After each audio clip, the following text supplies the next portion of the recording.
Good evening, ladies and gentlemen. It is 5:30, and I will call this regular meeting of the Burnsville City Council to order. It is our tradition to stand for a moment of silence, followed by the Pledge of Allegiance, and we invite you to join us.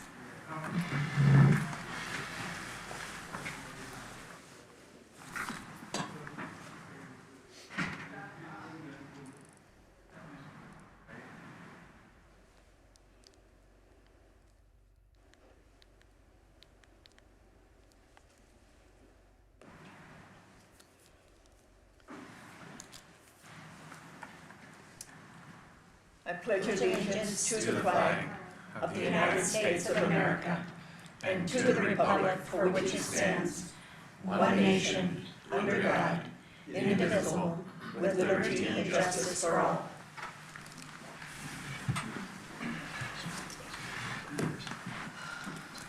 Welcome to members of our community who are here this evening. Also, people may choose to watch us on burnsvillemn.gov/meetings or Comcast Channel 16 or 859. And the public can also participate through Zoom by joining us at zoom.us/join. More information is available on our meetings webpage and in the council's agenda packet. The first item on the agenda is our announcements. Our announcements have to do with all of our upcoming meetings. Regular council meetings are scheduled for Tuesday, February 17th at 5:30 p.m., Tuesday, March 3rd, 5:30 p.m.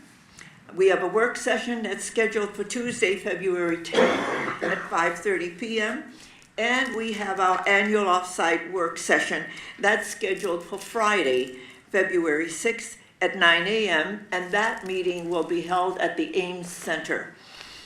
All meetings of the council are held here in the chambers unless I announce a different location.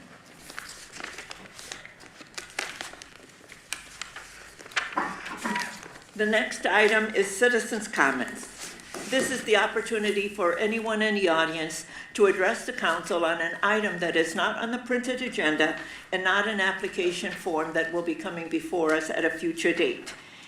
And we have one person who signed up for citizens' comments, and that is Ms. Speck. And if you can come to the podium over here and just give us your name and where you live, just the city. You don't have to give us your address, just the city. My name is Mitch. And if you can remove your Sure thing. that would help a great deal, so that we can hear you, and then it'll also transmit better. Okay. Yeah. My name is Mitch. I live here in Burnsville. I am here today to speak about the first-hand witnessing that I've seen of ICE in our neighborhoods, terrorizing our neighborhoods, terrorizing our bus stops. Not anything that they've been claiming to do as far as enforcing immigration law. We've had to set up people to watch the bus stop because the kids are too afraid to go to school now. We have had to organize grocery runs because people are afraid to leave their homes. For the past probably week and a half straight, there has almost always been one or two ICE agents hanging outside around our apartment complex. And on Friday, when about 4 or 5 of them showed up, right around the time that kids are getting on the bus from 8:30, that's when, they showed up, realized that everybody knew that they were there. Some of my neighbors made sure to follow them in cars, made sure to videotape them. One of my neighbors has dash cam footage of what they did. There was no law enforcement happening. All they did was circle the lot, taunt neighbors, blast their sirens, and just keep circling in attempts to intimidate us. And it's not just our apartment complex. We've seen it happen at the complex across the street from us. We've seen it happen at a complex that we've previously had issues with the property manager. believe that one is called Elevate on Parkway now.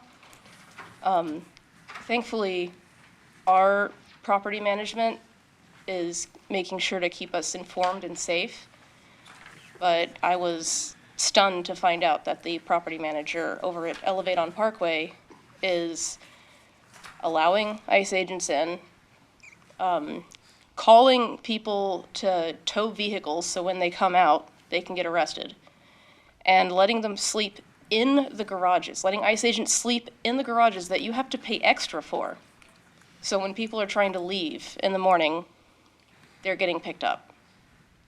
Okay. They've had drones, they've had way too many vehicles, and they're not performing any kind of law enforcement. They're just terrorizing. And I implore the city of Burnsville, maybe we can do what Minneapolis did and have it where they're not allowed to operate on private property. So that way, you know, our property manager and whatnot can keep them from parking at our lots in front of the school bus stops, watching the children, showing up, stalking our neighbors.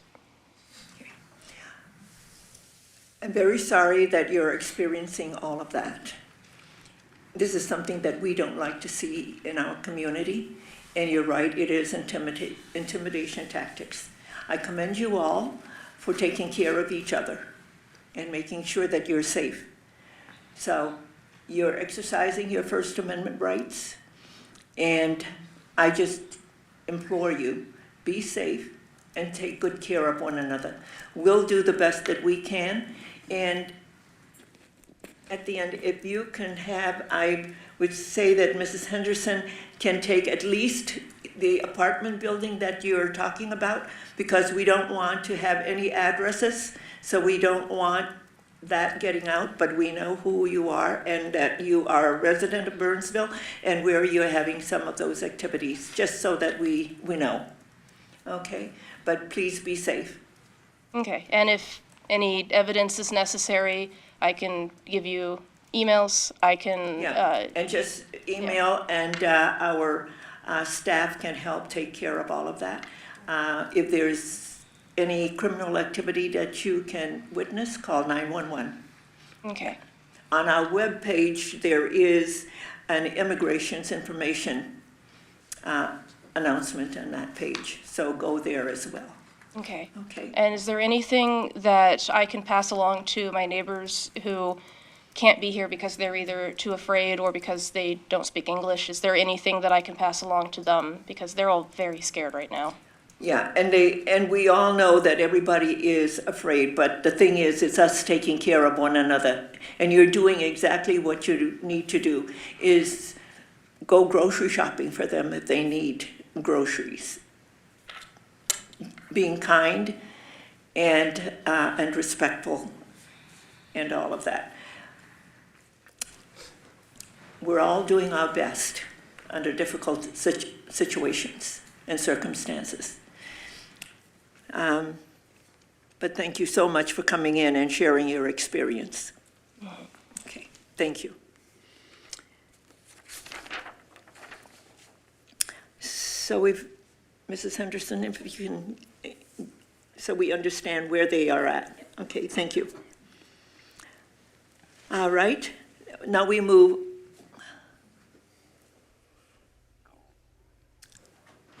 Did I see a hand? Did you want to speak? I was just getting her attention. So. Oh, no, there's someone in the back. Did, Yes, if that's okay. huh? Yes, if that's all right. I apologize for not signing that. Is this during citizens' comments? If you can remove your mask so I can hear you properly. Okay, come in and give us, yeah, because you did not sign up. So give us your name and the city that you're living in, and then share your experience, and you have 3 minutes. You got it. My name is Ash Wetzel. I live in the city of Burnsville, near Nicollet. And I just wanted to ask the city of Burnsville, sort of going along with Mitch's comment, was being done for the ICE agents here. I'm hearing about cases where they're in apartment complexes, like at Astoria Bay shared, various residences, like Greenbush Estates in Arbor Vista, schools, like Burnsville High School. I want to know what the city is planning on doing to protect our neighbors, especially those who don't feel safe going out. Like, will there be eviction moratoriums, fundraising to help make sure that people don't get evicted, law enforcement to help get ICE out, etc. Okay, that's it. Hopefully it all makes sense. Thank you. So, as I mentioned, on our webpage, you will have notices about immigration information and what is within our power and out of our power. You all hear the news, and you all have seen lawsuits that have been issued, and you have heard the governor make his pleas to the president, and that's not getting anywhere. So what are we doing as a community? It's about all of us working together. So we do have our faith community who are helping with gathering food. I keep pushing all of that out on Facebook so people know where to donate, where to go and volunteer. So they need people to bring food, pack, and distribute, and drive. And then, yes, there is GoFundMe helping people to pay their rent, mortgage, or car loans. I know I'm contributing to some of those, as well as to businesses that are closed and are not, their people are not coming to work because they want their people to be safe. So it's about all of us working together. The city doesn't have any funds to do any of that, okay? That is not where property taxes go to. But it's about the community. It's about all of us working together to take care of our neighbors, to take care of our residents and our businesses. So it takes all of us to do that work. No, and I agree with that. Yes. Thank you for letting me know that you've been highlighting some resources too. Thank you very much. Yes, you're very welcome. Thank you. Councilmember Schultz. So, and I know some residents are asking questions, maybe getting a little frustrated, but to be clear and to be really blunt about it, because I think clear communication is better communication, government is not going to save you. So if you are coming to government, that's not going to happen. There's a lot of constraints on government. Government cannot fight government. So we're in an odd situation. So it's up to all of us as individuals to help one another. So that's what we need to continue doing. And the bright spot in this is we can do this longer than they can. We absolutely can do this longer than they can. So keep hanging tough. Keep looking out for one another and find your place where you can help, because you can do so much. So that's my realistic look on this. Yeah. It's the power of the people. Our Constitution and our Bill of Rights is about the people. And so it is all of us together. Okay, very good. Thank you. And now we will move on to additions to the final agenda, and that is for emergency items only. City Manager Lindberg, do we have any emergency items? Nothing from staff, Mayor. Members of the council? Okay, thank you. We are now at the consent agenda. The consent agenda is a group of items that's considered to be routine and will be enacted by one motion. However, an item on the consent agenda can be removed for a separate discussion and vote. Is there anyone in the audience who wishes an item on the consent agenda to be removed for a separate discussion and vote? Mrs. Collins, anyone online? Madam Mayor, no one online has asked to speak. Okay, very good, thank you. City Manager Lindberg, does staff anything to be pulled? Nothing from staff, Mayor. Members of the council? May I have a motion to adopt the consent agenda, please? Motion to approve. Second. There's a motion and a second. All in favor, please say aye. Aye. Opposed, say nay, and a motion carries. The first item on the regular agenda is a public hearing, and this is a resolution adopting the 2025 Street Improvement Assessment Project 25-102 Southwest Burnsville. And presenting this evening is our Assistant City Engineer, Charlie Girk. Mr. Girk, the floor is yours. Madam Mayor, council members, members of the public that are here for the public hearing tonight, thank you for your time. Again, my name is Charlie Girk. I'm the Assistant City Engineer, and I am responsible for implementing our street improvement program. Looking back at the previous council actions for this item, it's a little bit of an abnormal timeline for our projects. Southwest Burnsville has its own special assessment policy, which requires us to assess the actual cost, which is why we're here a year later. It was probably about a year ago to this day where we approved the preliminary plans and project. Last time we met was April 8th. We approved the construction contract. As the council may recall, in 2024, the city completed a pavement management plan, and the 2025 street improvement projects were consistent with that plan. Part of that plan is looking at the pavement condition. The city uses what we call a PCI score, a pavement condition index.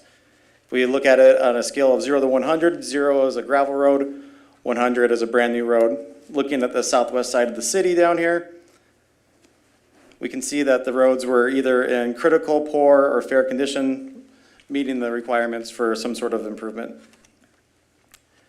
Just kind of reminding ourselves of the timeline of how we got here. This started back in May of 2024. We held some open houses and talked to the public in September and October and November of 2024. Moving to 2025, we were here in February of last year around this time, asking for the project to be approved. We awarded the contracts in April, and then construction was September, October, November, that time frame of this year. Looking at our public engagement opportunities, we had multiple project area mailings, multiple open houses. We were at the party on the plaza in 2024 talking about these projects. We had multiple, if not hundreds, hundreds throughout the project area, dozens in Southwest Burnsville, emails and phone call conversations about this project. Met with people in person and individual on site, and we had significant amount of construction notices and updates while construction was happening.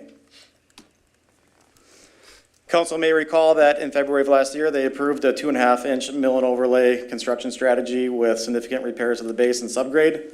As all plans go, it didn't work.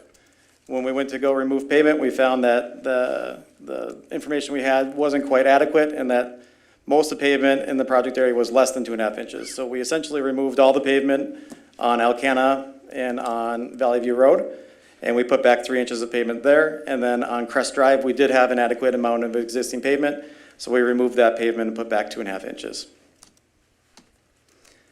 Looking at our funding source opportunities for these projects, of course, taxes or the infrastructure trust fund, special assessments, which is why we're here tonight, and then there was a very marginal amount of utility funds from the stormwater fund. The special assessment methodology, City Policy 5035, street and utility improvements in the southwest area, is its own assessment policy for Southwest Burnsville. Essentially, if the city initiates a project on their own accord, in this case we initiated a pavement rehabilitation project.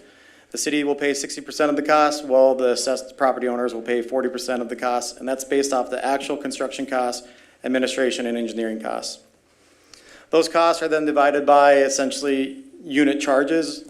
We look at the properties in the area. Properties can be assigned 1 to 3 units depending on if they have the ability to develop more in the future or not. And then we come up with a unit cost there.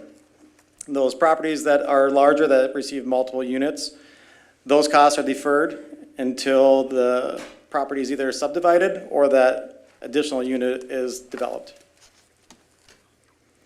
So going back to February of last year, staff estimate was about $617,000 for this project area, about a $4,189 assessment. Due to some value engineering and a little bit better than expected weather conditions, we didn't have terrible subsoil conditions. The actual project cost was $423,000, or a final assessment of $2,869 per unit. Looking at the breakdown of those costs, we can see that the IETF takes the bulk of the cost there. And basically 40% of the construction cost is then deferred to assessments. We do have those deferred assessments. Those assessments are eaten by the IETF if those properties aren't developed. So in 15 years, if those properties aren't developed, those assessments go away. We did have some marginal stormwater utility funding. There's 3 catch basins in the project area that we improved for a total project cost of $426,000. Looking at other cities in the neighboring communities here, some communities charge no assessment for street projects. Others charge, as you can see in Edina, a reconstruction project was $7,500 last year. We fall pretty much right in the middle. It's hard to say what type of project this was. It's like a hybrid reclamation, mill and overlay hybrid. $2,869 is where we fell, and that's right in the line with the pack there. Special assessments payments must be received in full by November 15th, 2026, without incurring any interest. If they are not paid in full, they'll roll over onto the property taxes for 2027. And since this assessment is over $2,000, it will be levied over 15 years at an interest rate of 5.5%. There are some special circumstances that exist that can affect those assessments. Minnesota does have a statute for disabled veterans that allows them to not pay property taxes on their homestead, either disabled veteran or their spouse. That does not apply to special assessments. So special assessments, regardless of that exclusion, is still levied against the property. The state does allow the city to defer assessments based on income and other needs. That would be done through our special assessment coordinator or technician. And those assessments, while they are deferred based on the income needs, while you still meet those needs, they do accrue interest during that time frame. So if you are able to pay them off, it's probably a better option to pay them off. There is a request for a policy deviation that was approved last February as well. Section 3E allows for the deferral of multiple assessments on larger properties. Those are the properties that have 3 or 2 units. Those assessments are allowed to be deferred for 15 years. And if the property isn't developed, they're allowed to be basically forgiven. There are 4 properties within the project area that are their own individual PID, so they don't technically qualify for that exemption, but they're directly adjacent and owned by neighboring properties. So it's the same thought that it's a larger parcel that's maybe developable in the future, but it's currently not developed. Staff is requesting that those properties have their second assessment be deferred. And you can kind of see what we're showing here. The green is the principal property with the structure and home on it, and the red would be the adjacent properties that are potentially developable but are not yet. Staff recommendation, as of 4 p.m. today, there have been no objections to the assessment. We ask that you hold the public hearing, that you accept the policy deviations, and that you approve the resolution adopting the 2025 street improvement assessments for project 25102 Southwest Burnsville. And with that, I'll stand for any questions.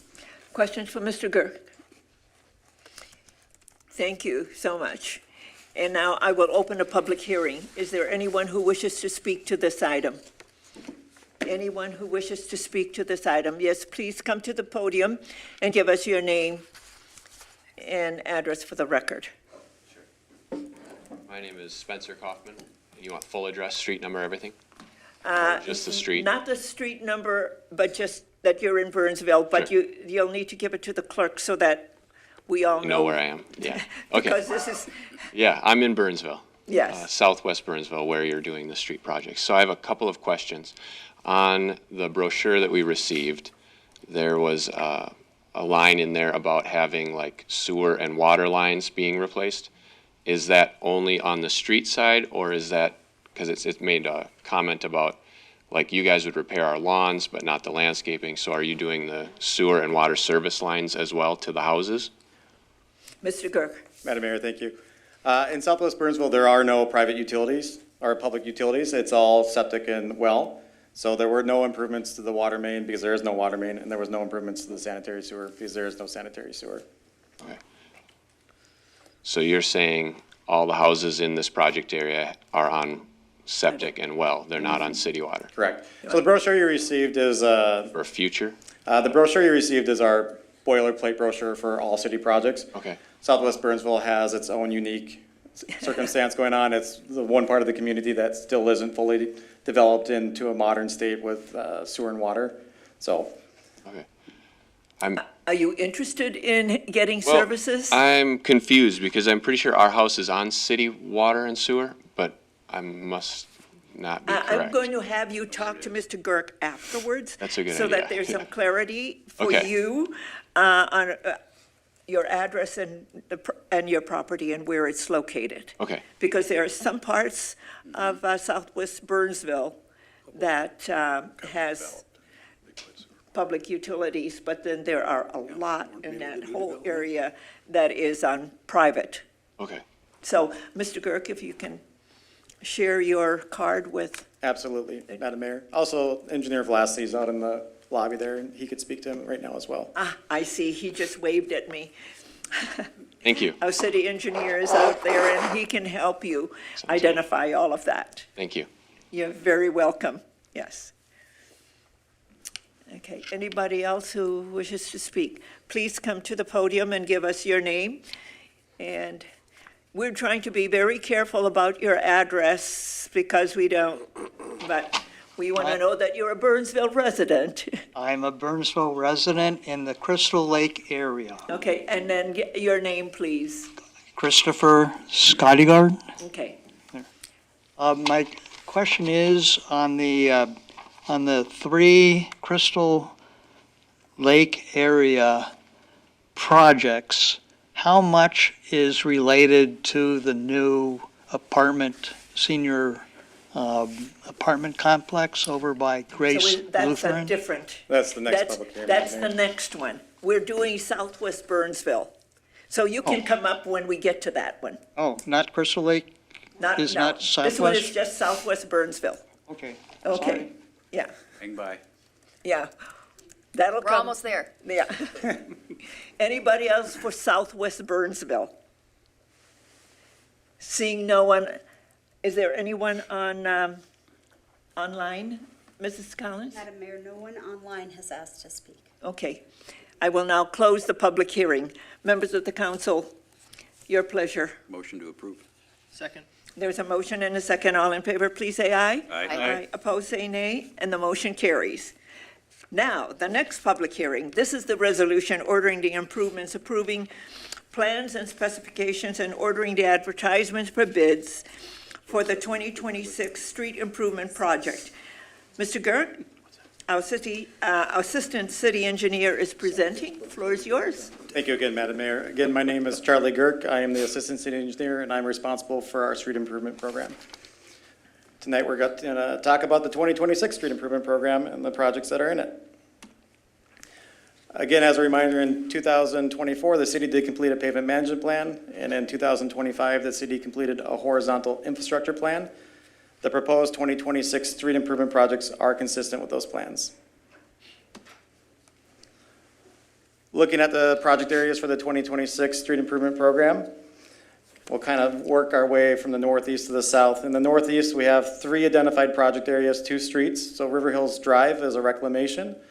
The Raleigh area splits a reclamation and a reconstruction due to the age of the development. It was subdivided over multiple years, and so that's how it ended up happening there. Aldrich Avenue, Buck Hill Road, Crystal Lake, the main line there, that will be a rehabilitation project. And then Crystal Lake itself splits off with Eileen Circle, and then Crystal Lake East is also like little frontage road that dead ends into Eileen Circle there. That little frontage road will be a reconstruction project, and the Eileen Circle area will be a rehabilitation. Again, going back to the pavement condition and looking at the pavement condition through the project areas, reminding ourselves that the city rates the pavement on a PCI score of 0 to 100. We can see that the project areas are again in critical to fair condition, warranting some sort of improvement. We can also see that some of these project areas, such as the Raleigh, River Hills Drive, and that Crystal Lake segment, that small segment, align really well with utility improvements that are needed. Thinking of our improvement and talking about our improvement strategies, we have a reconstruction, reclamation, and rehabilitation type of improvement. Reconstruction is the whole road. We're talking pavement, curb and gutter, lawns are getting ripped up. We're doing driveway aprons. This is mostly because we're doing some sort of water main or other substantial utility improvement. Then we'll look at the reclamation type of projects. This is where we're really focused on pavement, where we can't continue to crack seal or chip seal. We don't find benefit in doing a mill and overlay. The pavement needs to be completely rehabilitated from the base up. And so those projects stay within the project, or within the curb and gutter lines, with some spot curb and gutter replacements, some strategic water main improvements or maintenance matters, and some sanitary sewer repairs. And then we have the rehabilitation project type, which is a 1.5 to 3 inch mill and overlay. That's really just to extend the pavement life cycle, to get us that extra 20 years out of it, so we don't have to do a full replacement of the pavement section. With all those, we're looking at not only just the road and the pavement, we're looking to see if we can find any improvements for the sanitary sewer or the water main or storm sewer. If there's signals nearby, we're looking to see if the signals need to be improved. If there's a multimodal known need there or an easy win, we'll go after those. We also look at replacing streetlights and tree health through these neighborhoods as well. Looking at the project timeline for the 26th Street improvements, the council may recall that they ordered the preliminary report back at April 18th. Through the summer, we did some surveying. We did topographical surveying, existing conditions out there. We did a condition assessment on the existing utilities and the roadway out there. We start to narrow down the scope of the projects in June, July, August. And then in September, October, we held some open houses. And then at the end of last year, the council received the preliminary report and ordered this public hearing. That brings us to today, February 2nd. We're at the public hearing. If council chooses to advance forward this project, we'll finalize plans and specs. We'll go out for bid probably in March with a hopeful award date of the first council meeting in April with an assessment hearing of May 5th. Construction May through October, and then have a post-construction survey October through November. Again, with the public engagement, we send out lots of letters for these projects. We send out postcards. We held multiple open houses for these projects back in the fall. We have email and phone call conversations with residents pretty much weekly after we send out those, or daily, then turns into weekly after we send out those letters. We've met with individuals in person. Our field staff runs into individuals while we're doing our investigatory work, and they initiate conversations. Moving on to our funding source opportunities, property taxes, of course, again, through the Infrastructure Trust Fund. Good majority, I think every one of these projects, except for Raleigh and the side roads on Crystal Lake, has some form of state aid involved with it. Special assessments, and then, of course, the utility funds, water, sewer, storm. Breaking down the cost of this project for this year, it's an estimated total project cost of $8.7 million, with ITF and the water fund carrying the brunt of it. We are replacing the water main through most of Raleigh, that area on Crystal Lake, and on River Hills Drive. The River Hills Drive and Raleigh work will be quite expensive for the water utility fund. Special assessments come in at about $700,000. You'll notice if you do the math backwards that $700,000 divided by doing the backwards math doesn't get you to 40%, which is the proposed assessment rate. And that's because these streets are all, for the most part, wider than 30 feet. So we look at a typical road when we come up with our assessment methodology. We're looking at 30 feet wide. If you live on, in this case, River Hills Drive, it's 40 to 44 feet wide. We're not charging a resident an assessment on a 44-foot wide road. We're going to normalize it down to a 30-foot wide road and bring the assessment rate down to there. And we'll talk a little bit more about that here in a minute. So looking at what we do not assess for. We don't assess for utility work. That's public or private. So if CenterPoint Energy, for example, likes to come in and do a lot of improvements before we start our projects, that's not being assessed. The water main work, sanitary sewer work, and stormwater improvements that we do, that's not assessed either. We only assess for at least 60%, if not, we don't assess for at least 60%. It can be less. In this case, if you do the math, it's like 14% of the assessments are funding the project this year. What we do assess for, though, is the street section, the driveway improvements that come about from that, any restoration to lawns that's required, those types of things. And so, like I said, in our assessment policy, we have multiple types of use. We have single-family residential, attached and detached, multifamily residential, and then other uses. So for the bulk of the users and people being assessed, that's a single-family home. We normalize a street section down to 30 feet wide. That's curb and gutter back to back, and then 27 feet of pavement with a 7-ton design. And a 7-ton roadway design is about 4 inches of pavement and 8 inches of aggregate below it. So we normalize that cost. We say, what does a section like that look like cost to build? We calculate that out, and then we multiply it by an average rate that's averaged over the last 3 years of actual construction costs. And that sets a rate that we then multiply across all the single-family homes in the area. So looking at the street assessment rates for 2025, moving into the 2026 construction year, you'll see a varying amount of rates. It ranges from about $5,000 for the Raleigh reconstruction down to about $2,400 for the rehabilitation on Elaine Circle. You will make note here, especially for Crystal Lake Road 26F, you'll note that the cost differential is quite a bit there, and that's because Crystal Lake Road is only 24 feet wide. So we shrink that assessment cost down to keep that road the same width. It doesn't need to be a 30-foot wide road. We'll keep it at that 24 feet wide, and that reduces their assessment. Again, the special assessment payments, the payments must be received in full by November 15th, 2026 without incurring any interest. If they are not paid by then, they'll roll over onto the property taxes. I'm pretty sure all the assessments are over $2,000. So for 2026 assessments, they would all be a 15-year repayment window at 5.5% interest. The same special circumstances exist. We already talked about the disabled veteran homestead valuation exclusion. Again, that's for property taxes, and in this case, this is not a property tax, it's a special assessment, and so it would still be levied against a property that has those exclusions. There's also, again, hardship assessment deferrals based on current income and need. If you do defer your assessment, you do continue to incur interest until the deferral is paid or the property is sold. There was one change from the preliminary report, River Hills Drive, 26D. We had spent a lot of time going back and forth of whether or not we could get the water main completely within the roadway and within an excavationable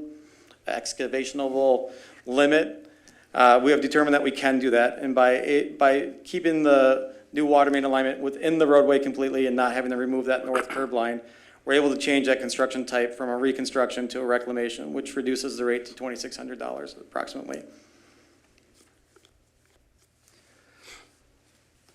Staff recommendations are to hold the public hearing and then to adopt the resolution ordering improvements, approving plans and specifications, and ordering advertisement for bids for the 2026 street improvement projects. And with that, I'll stand for any questions. Thank you. Any questions from Mr. Girk? Councilmember Keeley. I just want to point out that the 5.5% interest has been pretty steady for the last, as long as I remember. As long as, yes. When interest rates on 30-year money was really low and auto loans and other things, we got a little pressure, like 5.5 seems high. In the last a few years or so, I would say 5.5 is one of the best deals out there because everything has moved very, very, very high, and we're holding steady. And I think the statement is the city makes decisions that are sustainable over a long period of time. We're trying not to be volatile up and down with the market. And I think this is a great example of that 5.5% being very stable regardless of sort of the market whiplash in interest rates. Yeah, and that has been a good policy for us going forward, making sure that it's sustainable throughout rather than those high peaks and valleys if we went with the market. Just a follow-up, is that based on our bonding, lending, et cetera? I mean, what backs the 5.5% up? Finance question. I'm going to go to our Deputy City Manager, CFO, Ms. Rhodey. Mayor and Council, the special assessment interest rate is based on the rate that the city is able to borrow with some admin 2%, I think, or 1.5% added to that to cover admin costs and the costs that the city incurs internally. And that's the big value of our AAA bond rating. Yes. And that's why we need to continue to make sure that we hold that, and not put that in a vulnerable This position. is one of the dividends that AAA bond rating Yeah. provides. Yeah. Okay, any other questions for Mr. Girk? This is a public hearing. Is there anyone who wishes to speak to this item? Yes, please, it's your turn now. Please come back to the Time to podium. Come back to the podium. I'm still Christopher Skydigard, And welcome, Mr. Skygard. and I live in the Crystal Lake area, and I would just ask for clarification as to whether any of the Crystal Lake area, the three projects, are related to the new senior apartments over by Grace Lutheran. Mr. Girk. Madam Mayor, thank you. No, the projects are determined by the rating on the pavement primarily. All three areas, Crystal Lake Main Line in particular has a very poor pavement rating that's in need of rehabilitation. The Crystal Lake offshoot, for lack of words, because they're both Crystal Lake Road east or west, that's driven by pavement condition and the need to replace a cast iron pipe for the water main that's aging and nearing the end of its useful life. And then Eileen Circle has had zero maintenance done to it since its inception besides typical maintenance operations. So that's the driving force for all three of those projects. Okay, thank you. Very good. Anyone else who wishes to speak? Yes, please come to the podium and give us your name. And I imagine that you are a Burnsville resident. Yes, Yeah, I'm. and then, but later on, if somebody can take your address. Okay. We're not wanting to put anybody's address out there. Sure. I'm John Greiner. I live in North River Hills. Two questions. One, did I understand you, did you say you are no longer going to replace the curb? Or when you were talking about replacing the water main? Mr. Girk. Are you on Raleigh or River Hills? River Hills. River Hills, the water main will not be affecting the curb and gutter at this point. Okay, so that cement will stay, the old curb. Correct. Okay. Second question is, if you could help me understand how assessments are done. Let's say one person lives on a cul-de-sac, and their curb is just a small piece of the property. Someone else lives on a corner lot, and they've got two streets to deal with. So, how do you determine for each property how that's? Mr. Girk.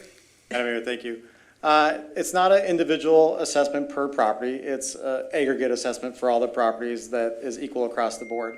So in this case, the way that we come about with that per the policy is essentially we take all the single-family homes or that are attached or detached, so single-family homes or duplexes. I don't believe there's any duplexes in River Hills or Raleigh. We take their frontage, how much street frontage they have at 30 feet beyond the back of curb or the right-of-way line. We take that total amount. In this case, I'm going to make numbers up because I don't recall them off the top of my head. Let's say it's 1,000 feet. There's 1,000 feet and it's 10 homes, just to make the math easy. Sure. We then have a rate that is set by the city council in our fee schedule that's based off of our 3-year average rate for construction per lineal foot.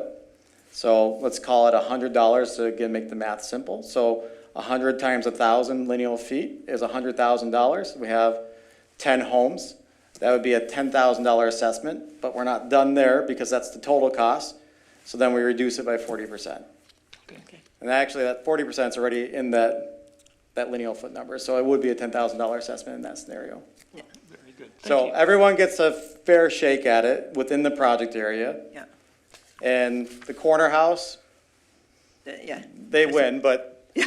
in order to support the assessment, we have to be able to prove that there's a benefit from the assessment for the adjoining property owner. So this is the methodology that the council has chosen, and that's seemed to work pretty well for the last 5 years or so. Sounds fair to me. It's an improvement. Very Thank you. good. Big Thank you. improvement, yes. Okay, anybody else? Anybody else who wishes to speak to this item? Mrs. Collins, anyone online? Mayor, no one online has asked to speak. Okay, very good, thank you. I will now close the public hearing. Members of the council, Move your to pleasure. approve. Second with There's- comment. Councilmember Keeley. That was a great question, by the way, because for a long time, as the mayor and I and Councilmember Gustafson experienced, it was based on actual frontage.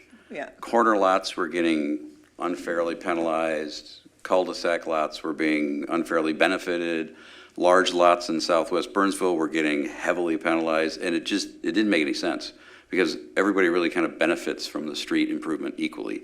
And so this new model we came up with 5 years ago has really placated all of the issues, and I think it's the most fair. And I appreciate your comment that, to the gentleman speaking, that sounds fair, because it's really what our goal was, and I'm glad it's still working that way. Thank you. Okay, there is a motion and a second on the floor. All in favor, please say aye. Aye. Opposed, say nay, and the motion carries. Thank you, Mr. Gerth. Thank you, Madam Mayor, council members. The next item is the adoption of the 2026 Parks and Natural Resource Commission Annual Work Plan.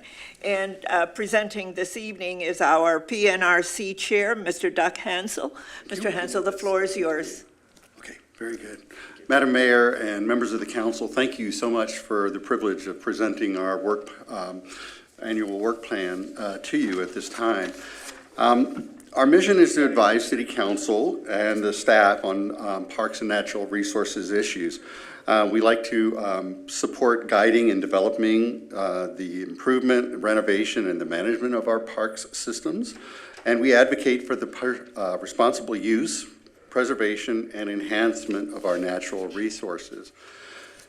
Topics that come before us should fall into one of three categories: required updates based on approved plans, policies, and codes, studies or projects that require a recommendation to council, or projects that create a change to the park experience, and items requested by the commission, approved by you, the council, and relevant to the nature of the commission. There are 5 items in the category of approved plans, policies, and codes. We receive annual updates of the Deer Management Plan. We serve as a citizen panel and conduct a public hearing for the Stormwater Pollution Prevention Program. We receive an update on the state of our lakes. Oh, am I supposed to be advancing this myself? I apologize. Here we go. There we go. We receive an update on the state of our lakes. Annually, we receive an update on the city's sustainability plan, and we receive updates on the capital improvement plan, which helps us to inform on continuing and updated upcoming park projects. Annually, we review this work plan with the council, which is what we're doing today. And there are 2 projects that have been carried over from the 2024 Parks Plan, and that is the Recreation Services Study and the Wayfinding Study. Our commissioners have requested several items, and these 4 were requested by the commissioners and will be presented to us by city staff in upcoming meetings. One is input on seasonal articles, such as keeping storm drains clear, appropriate and judicious use of road de-icers or sidewalk de-icers, and we hope to be able to have some input as these are put in the monthly Burnsville newsletter. There was a request for a report on city street lighting and building lighting codes, and ensuring and having a dialogue to make sure that we're doing everything that we can to reduce the impact of lighting on birds that are migrating through our area. As you know, the Mississippi River Flyway is a huge, one of the largest flyways on the continent. We've asked for a report on our drinking water, which, as many of us know, is probably among the best in the Twin Cities area. But how is that water quality maintained, and what are we doing to make sure it stays that way? And then we've also requested a report on the Dakota Electric and the Great River Energy sustainability practices and their activities regarding solar, wind, and other energy resources.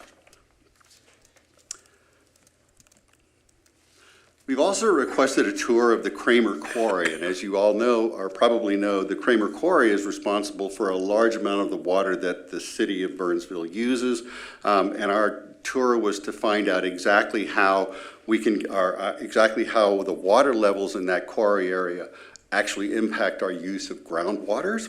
So we've been able to set up a tour in June to go to the Kramer Quarry. Now, recognizing that city staff aren't an unlimited resource, the commission this year decided to take on some of the things that we were asking the city staff to do, and we're going to actually do our own research and study on these, and we will be reporting these during roundtable discussions at some of our upcoming regular meetings. One of those will be the work that's going on with independent school districts 191 and 196, and using that to raise student awareness on sustainability activities and natural resources.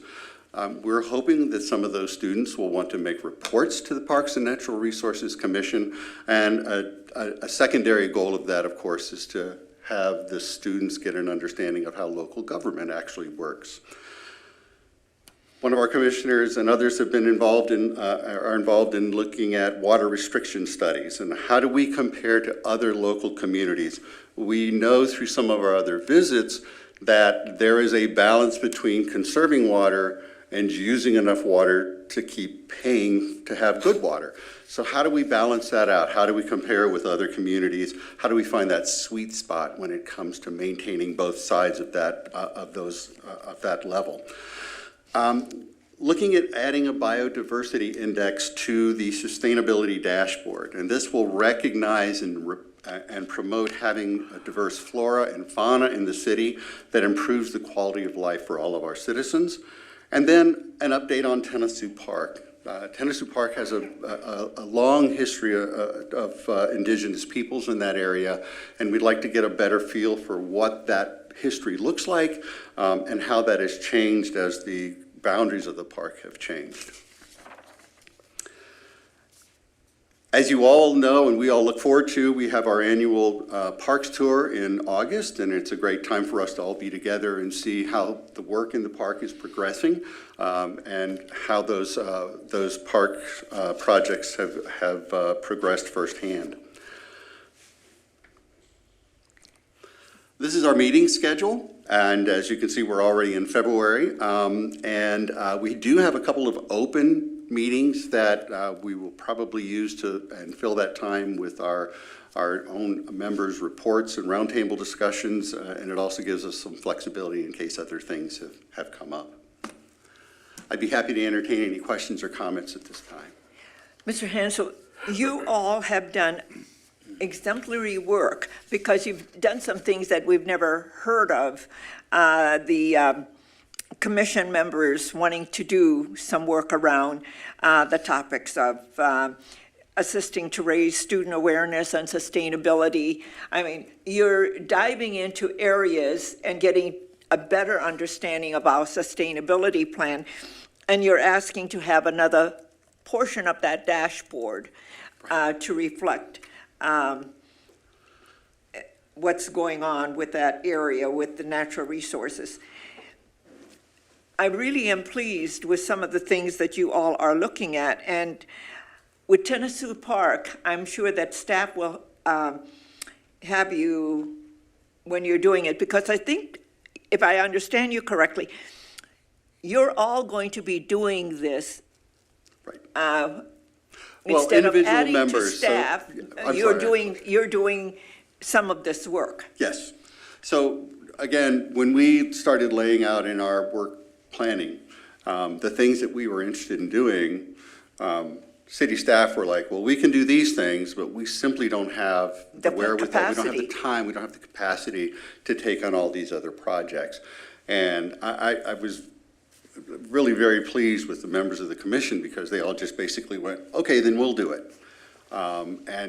So as you mentioned, Madam Mayor, they are getting very involved in trying to find these, dig into these items and into these issues and take responsibility for it so that we can kind of be more than just a pass-through of information, but actually collect our own information and maybe new things to bring back to the city council. I'm also really impressed that you want to know more about our drinking water. you know, the groundwater as well as our surface water. Yes. The members of this commission we've talked about this a lot in our meetings, and what are we doing to make sure that we stay ahead of the curve on this? You know, the whole idea of looking at what's going on with the quarry, and what do we do if those levels start to drop, and how's that going to impact groundwater? Well, what are the things that so this whole conservation, looking at water quality, what are the things we need to be doing as our climate continues to change? How do we stay ahead of this? That's really where a lot of that's coming from, Madam. And I'm sure that staff will tell you about our historian here in Burnsville, and you can all get to know Jack. Yes. And yes. JJ does a wonderful job of plugging us into those. yeah, to and those he people. can give you a lot of history around Tennessee. Okay. And also, and you all are really correct, this land, because you see all of the names like Sioux Trail, Pahasapa, all of these are because the Native Americans were the first settlers Right. of Burnsville. Yes. So it's nice that you're trying to understand deeper the history of all of that. And it'll be interesting to me how you will be working with the students to get them to understand our natural resources. But each one of these items really enhances the work that you're doing, and I look forward to hearing about it as well. And I'm going on your tour. Very good. Yeah. We'll look forward to having you with us. Yeah, of course. Councilmember Keeley. Thank you, Madam Mayor. Well, a couple things I want to build on what the mayor said. This is one of the most robust Yeah. Parks and Natural Resource Commission plans in my, this will be my 20th time seeing something like this. And your presentation was very comprehensive. I'm thrilled that we have commissioners, because we appoint, we go through every year and reappoint or appoint new, that there's so much enthusiasm to take this stuff on themselves, because the staff has a limit to what they can do. Sure. But the energy and enthusiasm coming from your presentation and the commission is really exciting. I'll be on that tour as well. Yeah. Second thing is, I always listen for new things. And you made a statement that I don't know that I've ever heard. Because water is always about conservation. We're always talking about how do we reduce use. And the fact that you pointed out it's a balance, we want to conserve, but we also recognize that usage is what creates the water bill, which funds the funds that continue to reinvest in the capital assets to keep water clean and good, et cetera. So, you know, it's not like there's going to be a 30% drop in usage if everybody just decides to suddenly conserve water. So I don't think there's going to be a shock to the financial support of keeping it that way. But it was just an interesting dynamic. I've never heard that before. Well, and I think it's the reality, right? That's how we pay for the water treatment is through the water bill that everybody receives in the city that uses it. But thanks very much. It was a great presentation. You're Mr. very welcome. Hanson? Yes. Did you want to? Well, I was going to say, again, this came from our tour of the water treatment plant.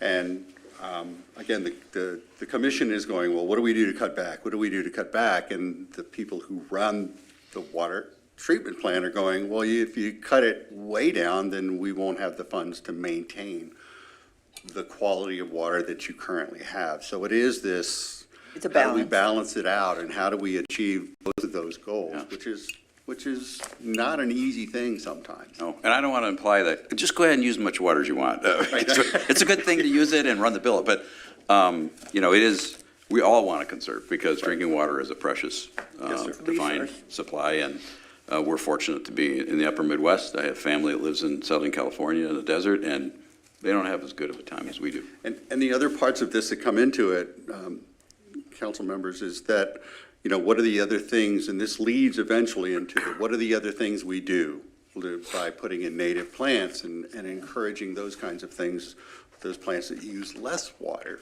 Yeah. So how do we encourage those activities as well? But Yeah. those are, we've got more than enough on our plate right now. We'll work on those maybe next year. Great stuff. Because when I saw that, one of the things that we'll probably have to have a conversation in the future is data centers, because they're a huge Yes. user of water. Yes. And, you know, and we're already built out, so I don't think we'll have those huge data centers that they're trying to locate in other areas. But I'm really impressed that you want to look at the biodiversity and to make sure that we have a point in our dashboard that addresses the biodiversity aspect. And what are the goals that we need to meet? Yes, ma'am. Yeah, very nicely done. Thank you. Thank you very much. Yeah.